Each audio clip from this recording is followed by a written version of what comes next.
Hello everyone, this is Razorflamekun, and in this episode of the Diablo 2 Lord of Destruction Let's Play, we are starting to head through the jail cells.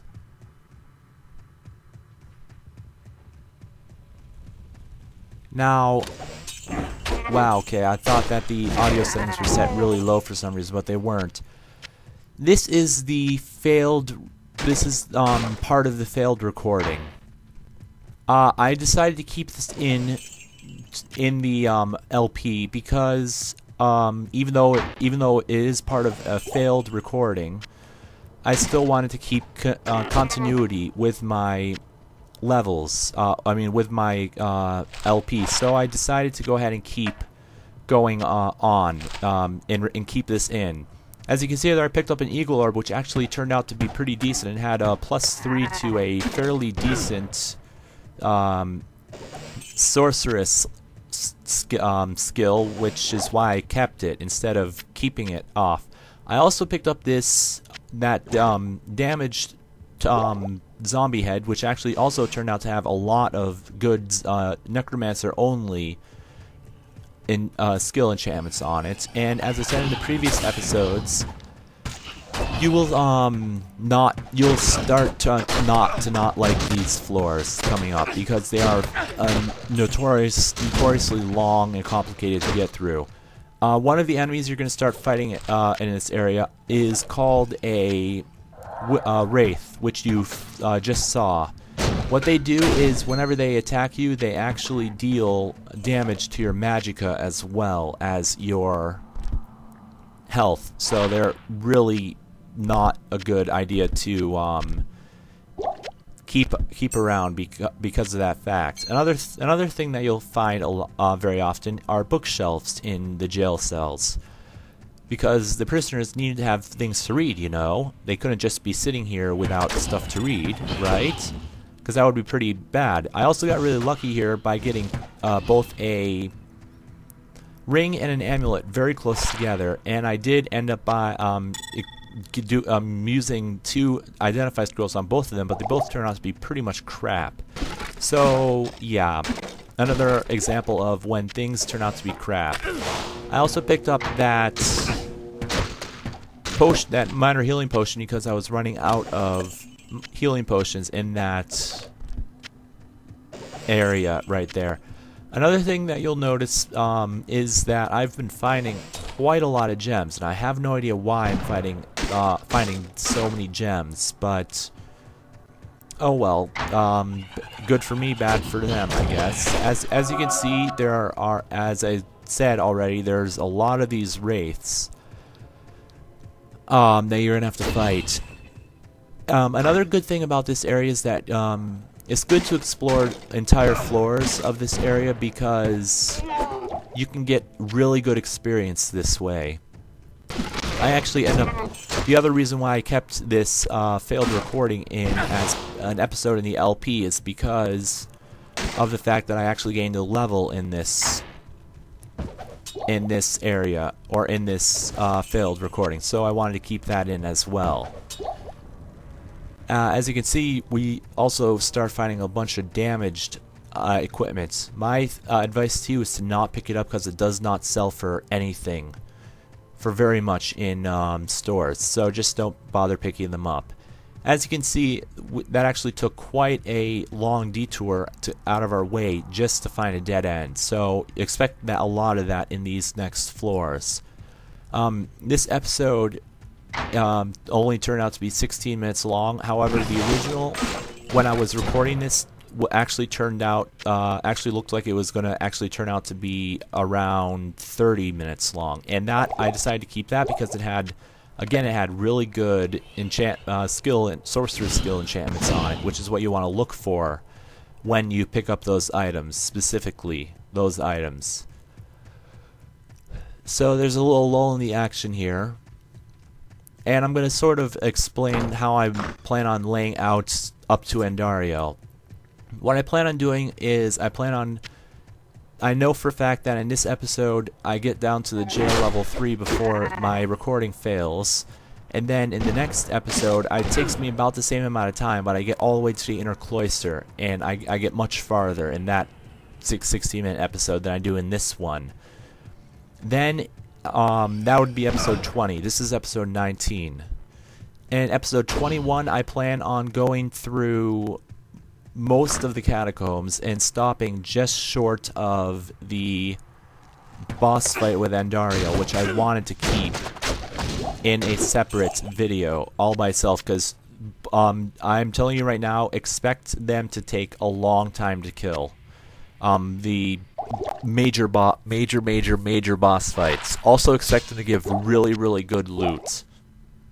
I mean, much better than any other monster in the game.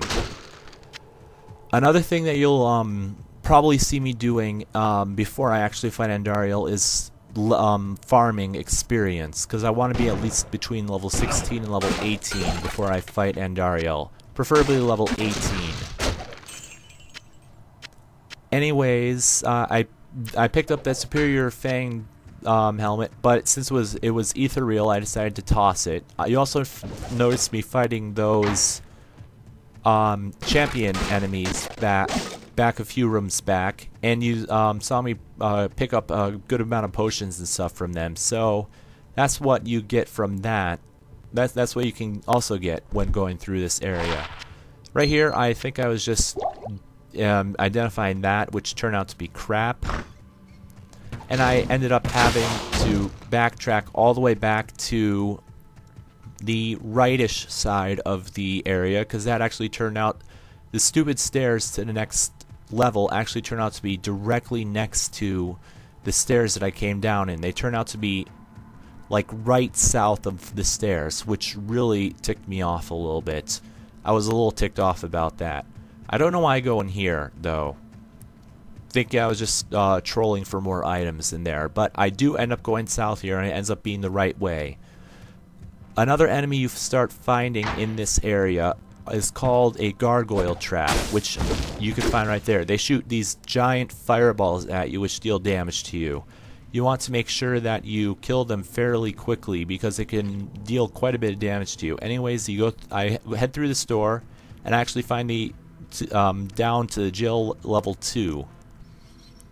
Now, again, this is another very crypt-like floor with lots of stuff, and that actually turned out to be a really good wand. I kept it, and it actually turns out to sell for a very good amount. However, I don't get to selling it, and I'm actually because my computer overheated in the middle of recording this episode. So yeah.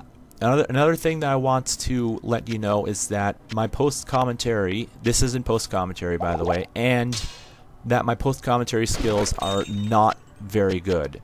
They are probably, they're really bad in my opinion. So sorry if these episodes sound like a bunch of rambling on and stuff, but I'm just talking over already recorded video of me playing Diablo 2, and I kind of don't really like that. Another thing you need to look out for in this area are those fake walls, which you can find some goodies in. Also, if you hear that sort of creaking sound when you open a chest, that means that that chest has a trap in it, and that you want to usually get away from that chest, because it either shoots something at you, lets out a frost nova ring, or lights itself on fire. So you want to get the treasure and then get away from there as quickly as possible. That's what you want to do if you hear that sound. Down here I find a bone mage, which turns out to be a minion, and this minion turns out to have spectral hit on it, which means that it can inflict any status infliction on us. And as you heard, that dropped a chipped ruby. Not sure, I did pick it up. Good. I was wondering if I was going to pick that up or not, but I didn't even know that I was going to drop that. But as you can see, it dropped whatever that was. I couldn't see it before I picked it up. A dirk. And I think I end up going back to town here. Yeah, I end up going back to town, and I end up depositing these gems as well. I go to the stash right away, deposit the gems. That gem, the chipped ruby, and the chipped topaz. I deposit the money, I think. Yes, I do. I deposit the money. And then we go ahead and go to a shop. I think it's Charcy, because I always repair my durability whenever I head back to town. However, for some reason, it didn't have any durability to repair, but that wand ended up selling for over 1,000 gold. And everything else ends up selling for a pretty decent amount, so I end up getting a lot of gold out of this. I think quite a bit. That damaged sacred globe, even though it looked really good, didn't sell for very much. But everything else ended up selling for a lot, and I think I ended up getting over. Nope, I didn't get over 10. I didn't think I got over 10,000, but yeah, I go and show you exactly how ridiculously underpriced they sell them for. They just sell them to you so cheap. It's just so unfair what they do to you. But after that, I go back to the stash, deposit the money, and then we head back into the town portal. No, I don't go to Geed. I just head back into the town portal, and we continue on through this dungeon. However, because of what I already told you, we don't get too much farther. I do believe I do get down to the 3rd floor, though, and I'm pretty sure that I level up in this level as well. Or in this, not this level, this recording as well. Although I can't remember because this was recorded on the 4th as well. I recorded I recorded about an hour and 20-some minutes worth of video footage, and I ended up getting a rare Bardache. Now, remember that Bardache. It's not going to. In the next episode, you'll see why I said remember that Bardache, because it ends up. Well, I'll let you know in the next episode what happens with that Bardache. But I also pick up that, which has +3 to bone armor, I think that was. I can't remember, but that will end up selling for a decent amount, I think. I can't remember. Anyways, we head over this way. And we kill some more enemies. And I do get that level up in this video. I remember now, I do get the level up. Pretty late in the video, but I do get it, which makes us grow up to level 15, which is good. I don't remember what I think I increased Holy Fire. Well, we'll find out. Right now, we're going to find out right now. A new skill, I'm pretty sure I increased Holy Fire by 1. Yes, no, yes, no. Apparently I was deciding between Defiance. Nope, I ended up going for Holy Fire. Don't know why I did. And then for here, I think I ended up going for 4 vitality and 1 strength, because I'm going to start needing a lot of health when we go up against Andario, because she is actually fairly hard. Right here, there's a Dark One minion who is fire enchanted, and all fire enchanted enemies explode when you kill them, like that one did. So yeah, that one was pretty easy. One little fun story I can tell you guys is that I actually got this game when I was 10 or 11 years old, or maybe I was 12. But I actually persuaded my mom that even though it was rated M, that for lots of blood and gore, I told her that it was mainly you fighting monsters and stuff like that. That's the reason why that's the reason why she actually allowed me to buy it, was because it wasn't against it wasn't human against human. It was a violence. It was human against monster violence, which is not much different, but different enough in my opinion and my mom's opinion. I still think that this game is not as bad as games like Call of Duty and stuff like that. Not that I'm saying that it's a bad game, just saying that it's much less of a tendency for you to become a violent person later on in life. But that's just my little spiel. As you can see, I end up killing another gargoyle trap there, as well as a bunch of other monsters that you saw there. And we're actually getting close to the time where my computer overheats and shuts down on me in the middle of the game. Thankfully, the game automatically saved itself, because I didn't even get to press the save and exit game option. It just shut down on me unexpectedly, which I was not expecting. That's why I was unexpected, duh. And yeah, I stood here for quite a while. I don't know why.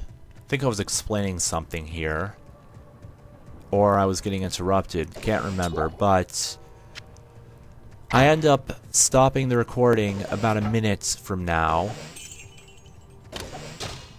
So isn't much else to talk about, except that as I've already said, you'll find a lot of locked chests in this area. So just remember that. Anyways, I have to keep an eye on my on the timer of this episode so I don't go over in my commentary. In fact, I'm gonna go under by a few seconds so that everything is like good and everything. But I found the stairs to the level 3 jails, and I don't get very far. In fact, I'm only about 30 seconds from when my recording fails. Down here, though, you find these mages that actually shoot lightning at you, but I'm going to have to save that for the next episode. So until next time, this has been Razorflamekun, and may all of your days shine brightly. I hope you can't wait for the next episode. I can't. Can you?